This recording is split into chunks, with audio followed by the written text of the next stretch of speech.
Hey there, welcome back to my channel. Today I wanted to cover something that's been a really hot topic recently, and that is weight loss drugs. I'm going to be talking a lot more about this. I'm creating a blog post right now. Hopefully I'll have that up next week or the week after, but I get a lot of questions from my clients. And just so you know, I'm not one of these people who is completely anti-weight loss drugs. I do think that they have a place within our health atmosphere. But I think that there are things that people should know. But today what I really wanted to speak on was that your body can create its own Ozempic. All right, so maybe not the name brand, okay? Your body isn't creating Ozempic, the name brand. And when I'm talking about this, I'm talking about Ozempic, Wegovy, semaglutide, all of these what are called GLP-1 peptides.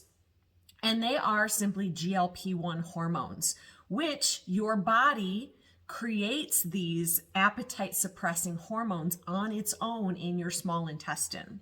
So your body can create more of these if you are eating the right foods. And I'm going to go into a list of foods that can help your body increase its own production of GLP-1.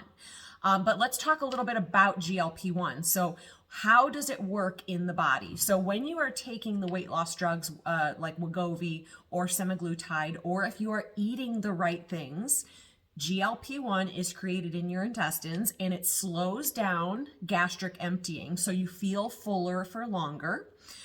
It lowers your blood sugar naturally.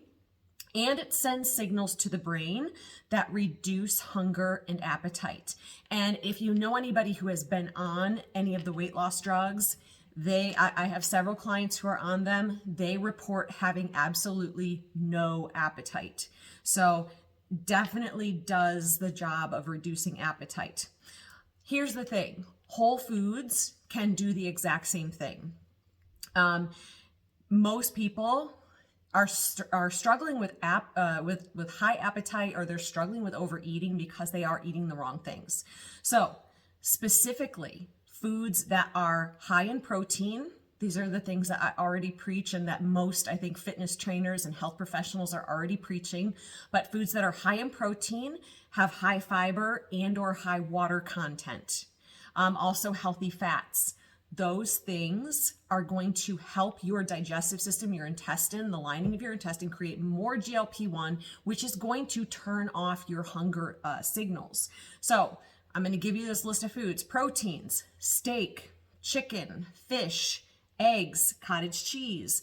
I shoot for at least, with my clients, at least 30 grams of protein per meal.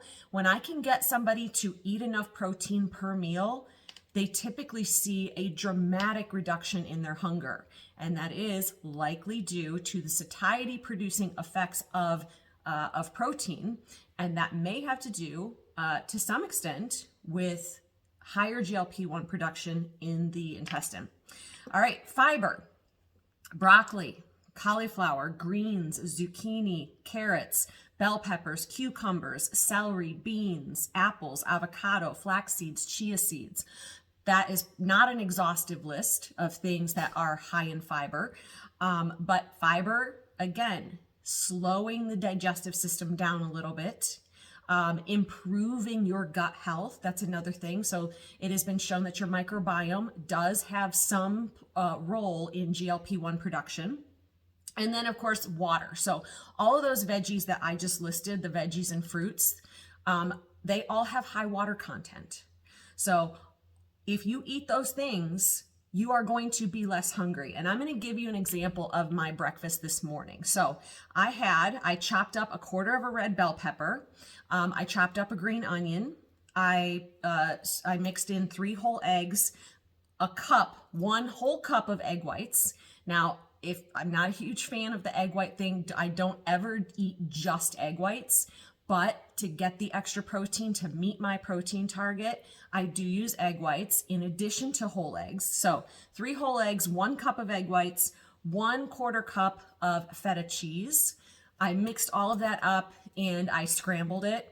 Really, really very tasty. And I think I ate my breakfast at around 9 a.m. I did have time to actually make my breakfast. I was not hungry again until 2 p.m. And even at 2 p.m., I probably could have gone until dinner. Now, I didn't because my protein target, for me to meet my protein target, sometimes I feel like I'm having to force the protein down. So I did have a protein shake at 2 o'clock, but that's literally all I could get down because my breakfast was all of those wonderful things: high water content, high fiber content, high protein. There was over 50 grams of protein in that breakfast.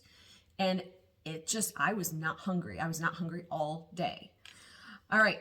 So there are people in the world who have brain chemical imbalances, genetics that predispose them to malfunctions and appetite regulation.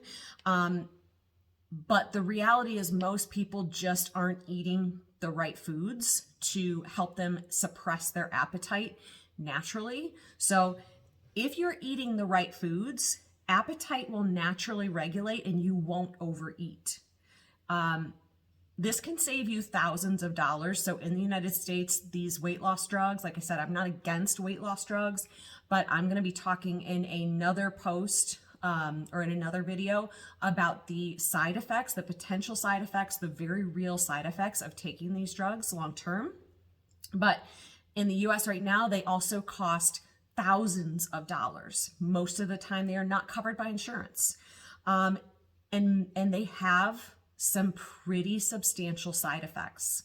So you can get similar results if you are working towards changing your diet. So just remember, high fiber, high protein, high water content, making sure that you're getting between 30 and 50 grams of protein per meal. I can almost guarantee that this is going to help you regulate your appetite. So I hope you found this helpful.